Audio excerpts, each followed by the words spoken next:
Are you feeling curious? Yeah! I'm so glad. Today on Curious Crew, oh, great suspension right there. What forces cause some things to stay afloat? Oh, mine's floating. Oh my gosh. While others sink. Whoa, what's going on there with the hot one? Could it be magic? Abracadabra. Haha. Or molecules? If we are molecules, we'd be moving. Don't drift away. The crew is about to submerge itself into the science of Surface tension. surface tension. How about that? Support for Curious Crew is provided by MSU Federal Credit Union, offering a variety of accounts for children and teens of all ages while teaching lifelong saving habits. More information is available at msufcu.org. By the Consumers Energy Foundation, dedicated to ensuring Michigan residents have access to world-class educational resources. More information is available at consumersenergy.com/foundation. Consumers Energy Foundation, supporting education and building sustainable communities in Michigan's hometowns. And by viewers like you. Thank you.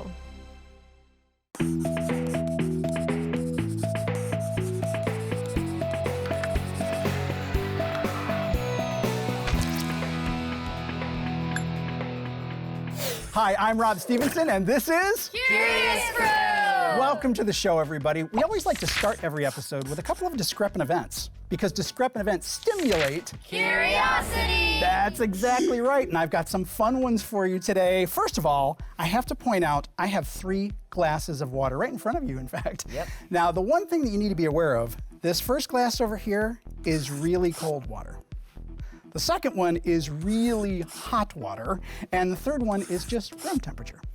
You're also going to notice in front of the glasses, I have a little paper towel with 3 metal screens on them. Now, in fact, I took scissors and I took an old window screen, but I cut 3 little pieces of metal. Emmanuel, I'd like you to make a prediction for me. I'm going to put one of those screens in each glass, and I'd like you to predict what you think is going to happen. Okay? So let's think about what will happen if I place a screen in the cold water first. I think it's gonna float. He says it's gonna float. Let's try it. Delicately. It did. Oh, that was a good prediction. Okay, how about the hot water? I think it's going to sink. He thinks it's going to sink, and I saw a head nod from somebody over there. Let's take a look. Ooh, interesting. Okay. And how about the room temperature one? I think that one is going to float. You think this one's going to float? Okay. How about that? I'd like to try something for just 1 second. I'm going to add a little solution here to this room temperature cup and just see what happens. Uh-oh, sorry about that. Okay, that one went down, and I have a nice little stream of solution moving down as well. Very interesting there. Okay, I'd like to direct your attention now to this. Ishan, could you describe for me what I have here? Well, it looks like blue water. It actually is blue water. Now, in fact, what I'm going to do is kind of surprising, at least to me, but I'm going to do it over top of this, okay? Oh dear.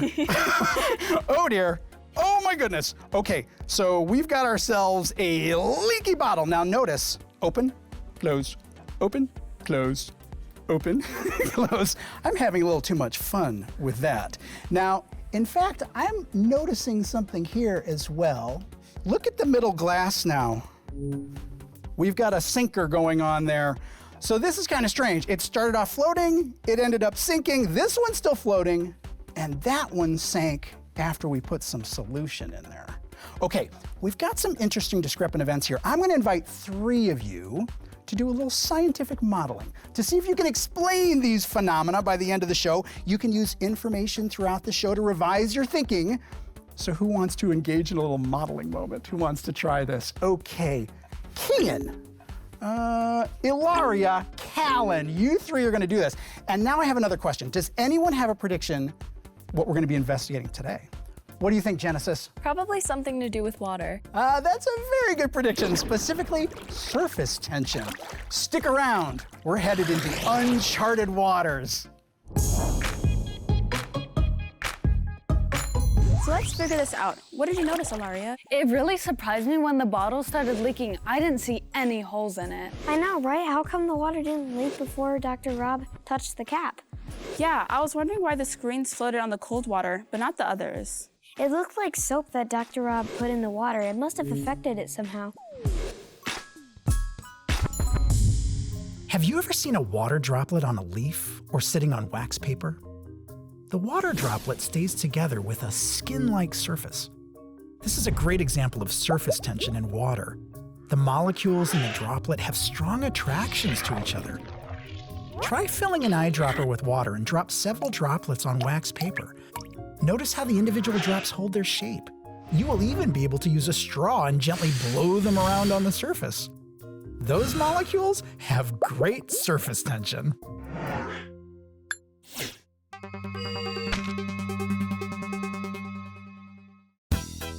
So if we're going to investigate surface tension, I'm going to give you the classic experiment.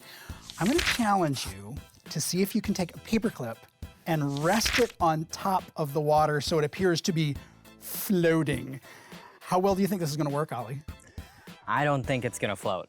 Let's try it. You each have a cup, you each have a paperclip. Go ahead, try it out. See if you can get it to balance it in there. Now the trick, of course, is you have to try to keep it really level. Oh, mine totally went down. Oh, mine's floating. Oh my gosh, you're my hero. You're my hero. Ollie, I'm so impressed. Oh my gosh. Okay, No. So don't feel bad. Mine went down. Okay, for those of us that had a little epic fail, grab a little tissue paper and drop this in first. The tissue paper will start to wick a little bit, some of the color down into glass, but that's totally fine. Now take your paperclip and place it on top. Ollie, I can't believe you got that in the first try. Okay, now we've got it in there level. Once we've got it sitting on top of the tissue paper, take this little wooden skewer and force the tissue paper down. Do it gently around the edges so it doesn't happen too fast. And once you get that tissue paper out of the way, you will end up with a floating paperclip. Most people are not like Ollie and can get it on their first attempt. There is another way to do that that's even easier with a different object. I want to point out something right on the end of my pointer right there. That is a little spring. Julia, where do you think this is from? I think that's from a ballpoint pen. You are totally right. For some reason, it is easier to place this in the water than the paperclip. So now we've got these floating on top. And how is that happening? This is all about surface tension, right? Okay, link arms for a second. We're gonna pretend that we are water molecules along the top of the water. Now, we don't have any water molecules above us, but we have water molecules below us, and guess what? They're pulling us down too. So we're being pulled down and pulled side to side, which creates this wonderful little skin-like layer right across the top of our heads. Now you can imagine that paperclip or that spring resting on our heads. Isn't that strange? Surface tension. Of course, we can also disrupt surface tension. I won't disrupt yours, I will disrupt mine. I've got a little solution here. What do you think this is, Callan? I think it's soap. You are so right. It is soap. I'm gonna saturate this swab and put some soap inside the glass. Notice it's like, oh, get away from me. Oh, they both went down.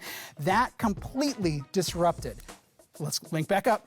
Think about those water molecules, and suddenly the soap, it separates the bonds between the hydrogen particles, and we suddenly lose that surface tension. Amazing. These are some investigations you can try at home, some classic ones. Try to challenge your family. See if they can do it as well as Ollie can. Imagine we had microscope eyes and could see the molecules to understand how the water could support the pen spring and paperclip. Water molecules have a strong attraction to other water molecules around them. The ones on the surface, though, only have particles below and beside them, so their side-to-side bonds are stronger. The surface particles are also pulled down. As a result, they form a skin-like layer that could support the spring and the clip. Amazing!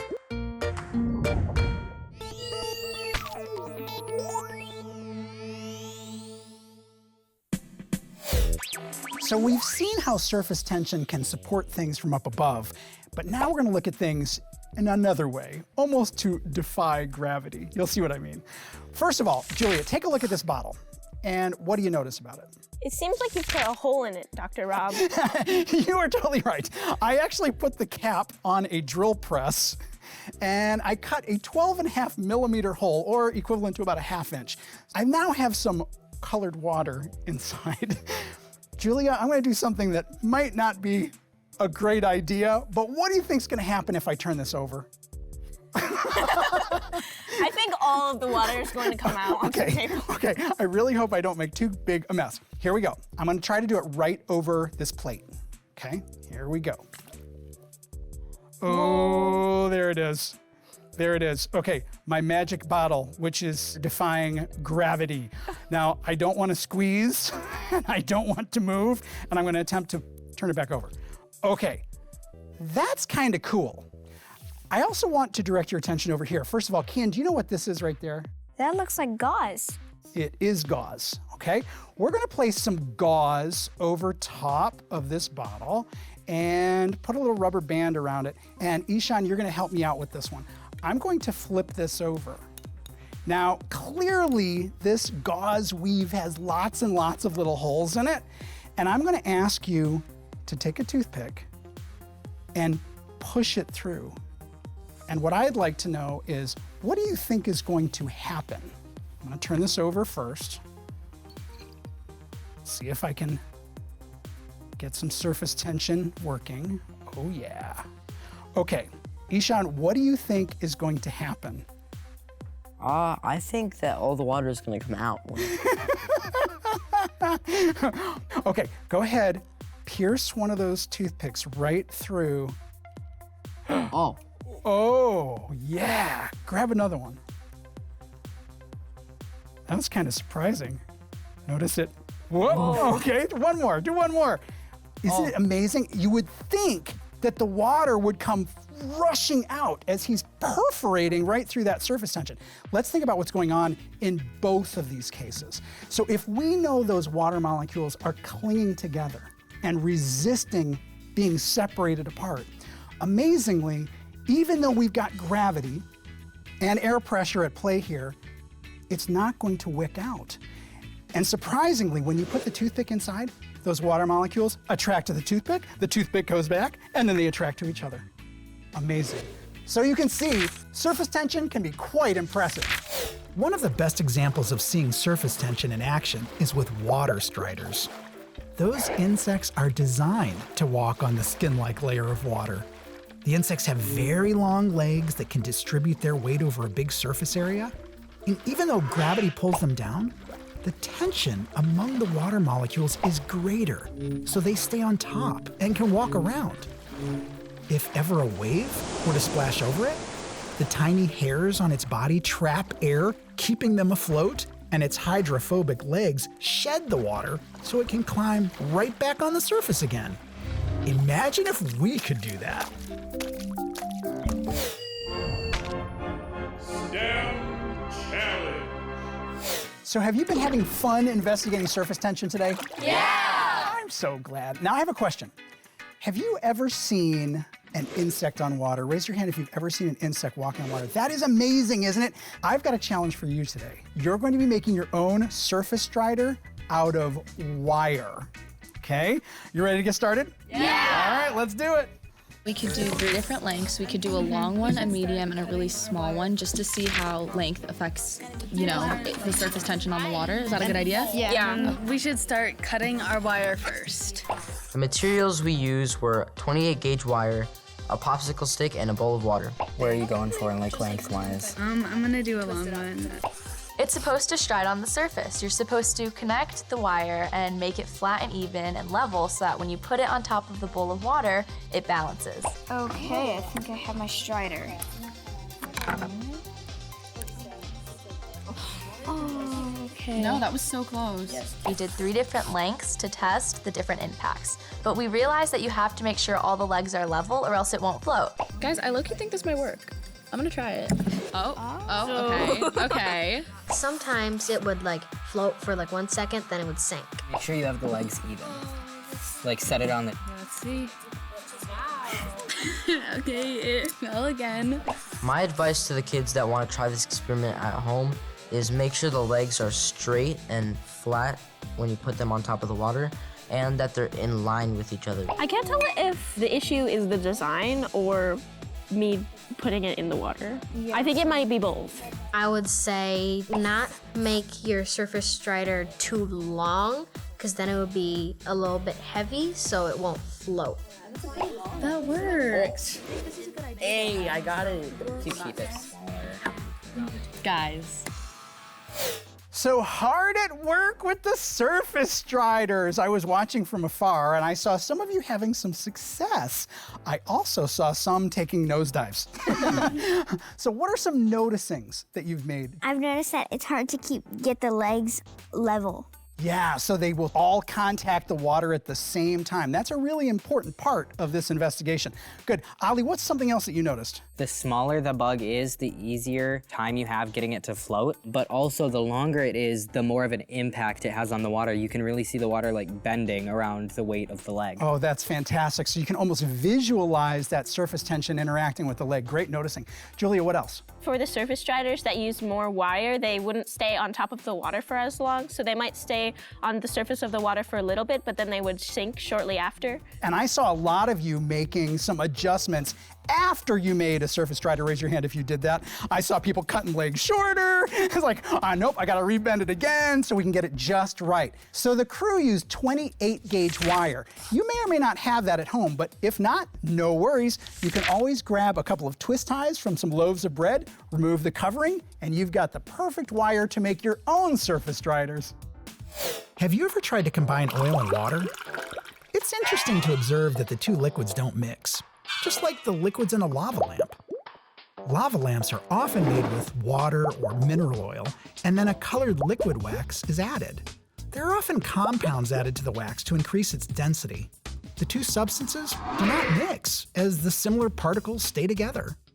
This kind of surface tension between different substances is called interface tension. Now that's some terrific tension.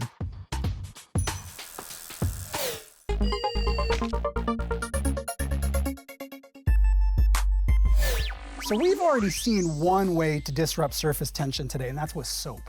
We're gonna explore one other way. And Emmanuel, notice here we've got a cold glass of water and a hot glass of water, but I also have a couple of cotton balls. I'd like you to predict for me, what do you think's gonna happen when I put these cotton balls in the glasses? I think they're going to float, and I think that the hot one is going to sink first. Okay, hot water is going to sink first. Let's drop these in, boink, boink. Oh, great suspension right there. Whoa, what's going on there with the hot one? Goodbye, cotton ball. Now that happened awfully fast, much faster than I even expected. I'm gonna direct your attention right over here. I've got another experiment. This is an ordinary glass of colored water. I'm going to place this plate. Oh my goodness, this is not a good idea. Okay, and we've got it turned over ever so carefully. I've lost a little bit of water, but that's totally fine. Ilaria, do you think it's possible for me to slide a quarter in between the plate and the rim of this glass? I mean, not unless you're a magician. Let's see, abracadabra. Okay, I'm going to very carefully tip and push. Oh my, it's there. Now we lost a little bit of water, but not the whole glass. Do you think we can do it again? Yeah. Okay, she's feeling a little more confident now. You did it once, maybe you are a magician, Dr. Rob. Okay, I'm gonna place this in right over here, try to separate it equally apart. Oh my gosh, I think we need to go for a third one. I think we have to go for a third one so this entire glass is resting on quarters. No way! And we still have all that water inside. And yet there's a gap down at the bottom. Genesis, Do you think we could get another level of quarters in there? I mean, honestly, with the way things are going, yeah. Oh, you have such confidence in me. I'm a little nervous. Okay, I'm gonna dry some of this just so we can see if we end up having this awful explosion of water. At least we'll know. All right, here we go. Second level coming in. Oh, I got it in. I got it in. Okay, I got it in. Let's try this side. I gotta turn that a little more slowly so I don't knock the glass over. That one went in really fast. And one more. Okay. Will we keep water in the glass? Now we lost some, but I still have quite a bit of water inside that glass. Think about this, my friends. We have just created a 3 mm gap in between these quarters, and the water's not coming out. And we can attribute that to what, perhaps? Surface tension. Surface tension, how about that? So we have seen there is another way to disrupt surface tension. That's with heat. We get those molecules moving faster. Think about this. We're gonna link arms for just 1 second. We are molecules all along the top, and all of a sudden, if we are molecules, we'd be moving, right? Moving back and forth. Now, if we happen to be hot molecules, we're moving way faster, which means our bonds start to weaken and break. And in fact, the cotton ball clearly sinks. Look at that one, it is still floating like mad. We've got some great surface tension over there. These are some impressive examples of surface tension. And in fact, you could take that to the bank. As impressive as surface tension in water is, it isn't indestructible. We've seen 2 quick methods to disrupt surface tension. Soap is really effective because the soap molecules on one end attract water, while the other end repels it and attracts grease. The presence of soap weakens the hydrogen bonds by spreading the water particles apart. Another way to disrupt the surface tension of the water is to heat it up. As the particles move faster, their bonds get weaker. And that's why so many items get washed with hot, soapy water. Now that will really disrupt the surface tension.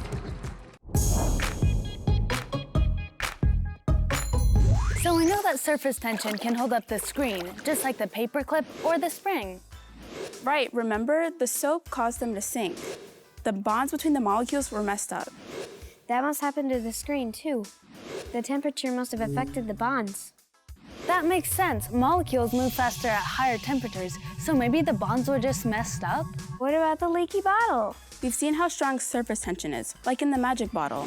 Water didn't come out of either of them, and the holes in the leaky bottle were much smaller. So have you had fun investigating surface tension today? Yeah! So glad. Well, I'm sure you might have had a sinking feeling thinking about trying to solve these problems at the beginning, but I know you're a very cohesive crew too.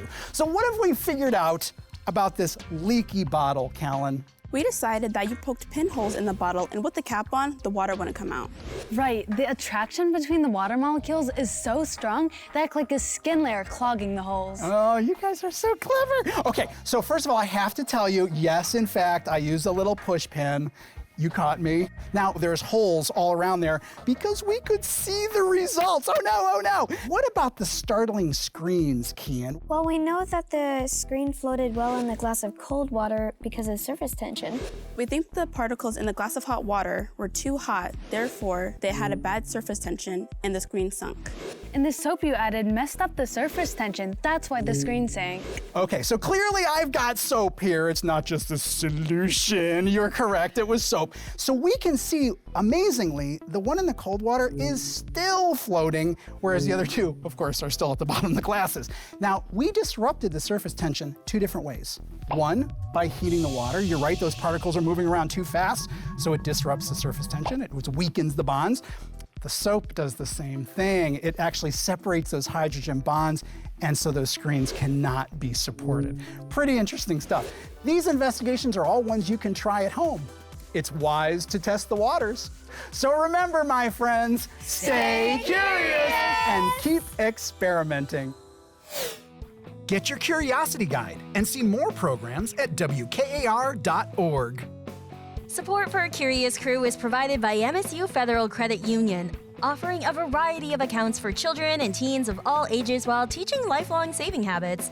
More information is available at msufcu.org. By the Consumers Energy Foundation, dedicated to ensuring Michigan residents have access to world-class educational resources. More information is available at consumersenergy.com/foundation. Consumers Energy Foundation, supporting education and building sustainable communities in Michigan's hometowns. And by viewers like you. Thank you. I can't believe you got it on your first attempt. Kids who. Okay. Hi, Ali. Ali, you look funny upside down. You can try some of today's investigations at home as well. After all, that sounded funny.